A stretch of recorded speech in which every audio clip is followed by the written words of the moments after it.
Okay, this is a reacting masses calculation, fairly typical of GCSE chemistry for both double award and, just for double award or triple award, but not appropriate for foundation level students.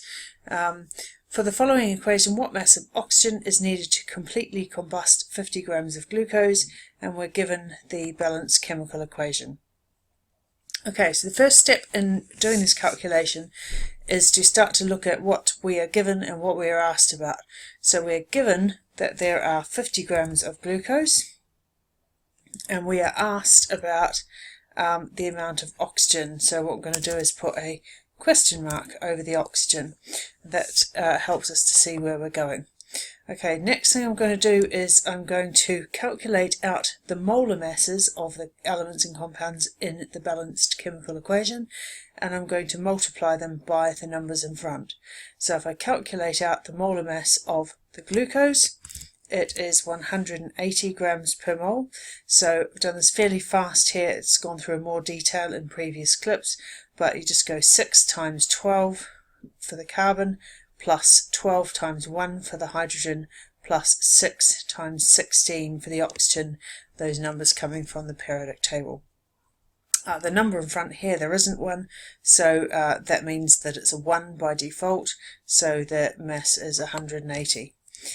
For oxygen, a little trickier. I'm going to calculate the molar mass of oxygen, O2, so that will be 2 lots of 16, which is 32, and I'm going to multiply it by the number in front of the oxygen, which is 6, and 32 times 6, and that equals 192 grams. Okay, so what that now tells me is that for every 180 grams of glucose that react, 192 grams of oxygen is required to go with it.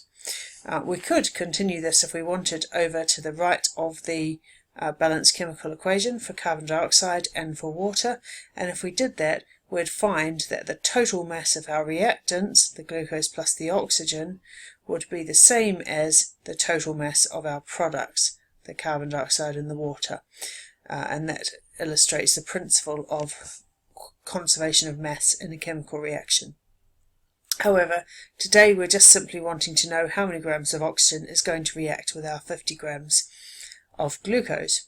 So the next step in the calculation is just simply to take the mass of the thing we're given, 50 grams, and we're going to multiply that by the ratio of the masses that we've just worked out.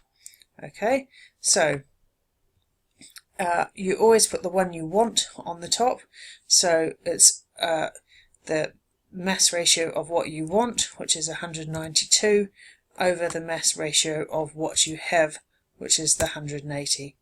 And when you calculate that out, you end up with the answer 53.3 to 3 significant figures, and grams is your units.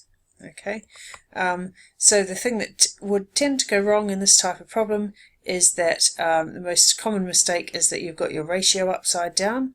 Okay, but if you apply a little common sense to the problem, then you should be able to spot that error. So what these numbers here are telling us is that 180 grams of glucose reacts with 192 grams of oxygen. In other words, slightly greater mass of oxygen is used than the mass of glucose. So if we put in our 50, we're expecting our answer to be slightly more than 50. And the answer we've got is indeed 53.3, slightly more than 50. If we had accidentally tipped this ratio upside down, we would end up with a number that is slightly less than 50, and we can see from our mass ratios underneath here that that wouldn't be right, and so you'd think to tip your ratio up the other way. The easiest way to remember it is it's the mass ratio of what you want over the mass ratio of what you have. Okay. Only other thing is sometimes the units given are not in grams, but they're given in tons or in some other unit. That makes no difference whatsoever to the calculation. All it means is that your final answer will be in tons. So for example, if we were told 50 tonnes of glucose, then our answer would be 53.3 tonnes of oxygen gas.